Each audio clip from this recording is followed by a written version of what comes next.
So top 5లో ఏదైతే మీరు అందరు విద్యార్థులు దేశవ్యాప్తంగా అప్లై చేసుకుంటారో అందులో ఎస్ఆర్ఎం కూడా ఉంటుంది. కొన్ని నెగిటివ్ విషయాలు ఉన్నప్పుడు కూడా మేజర్లీ దీంట్లో 90% పాజిటివ్ విషయాలు చాలా ఉన్నాయి. మోరోవర్ ఈ సోనిపత్ ఒక ప్రత్యేకత ఏంటంటే మెరిటోరియస్ స్టూడెంట్స్ అడ్డా ఇది. 95% కానీ మీకు ఇంటర్మీడియట్లో కానీ వచ్చినట్లయితే మీకు ఫ్రీ ఎడ్యుకేషన్ అనేది పాసిబిలిటీ ఉంది. నేను నెక్స్ట్ చూపిస్తాను. ఫస్ట్ కోర్సులు మనం చూద్దాం ఇప్పుడు.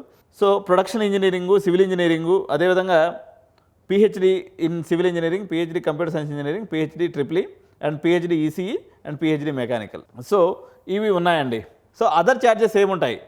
ఫీజు వచ్చేసి అంత ఉందని చెప్పాను కదా. మీకు ఎప్పుడైతే మీరు 95% ఉంటుందో పైది మొత్తం 100% ఫస్ట్ ఇయర్ వేవ్ ఆఫ్ అయిపోతుంది. 95% ఉన్నటువంటి విద్యార్థులందరూ కూడా నేను చూపించినటువంటి ఫస్ట్ ఇయర్ ఫీజు ఎటువంటి కట్టాల్సిన అవసరం లేదు. అది కాకుండా ఇంకా ఏం ఫీజులు కట్టాల్సి ఉంటుందంటే ఫ్యాకల్టీ ఆఫ్ ఇంజనీరింగ్ అయితే లైబ్రరీ అండ్ స్పోర్ట్స్ ఛార్జెస్ ఎంత ఉందో సో 6,000 రూపాయలు అండి. Library and sports charges 6,000. Career development fee, ఇక్కడ ప్లేస్మెంట్ ఫీజు అంటాం కదా మనం, ఈ కెరియర్ డెవలప్మెంట్ ఫీజు వచ్చేసి ఒక 10,000 రూపాయలు.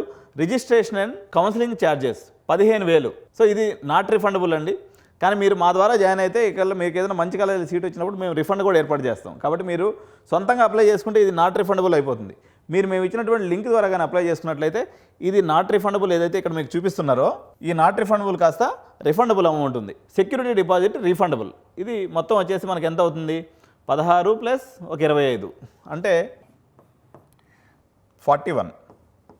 41K వచ్చేసి అడిషనల్ ఫీజెస్ ఉంటాయండి. సో ఈ 41K మీరు పే చేసుకుంటే సరిపోతుంది అనమాట ఫస్ట్ ఇయర్.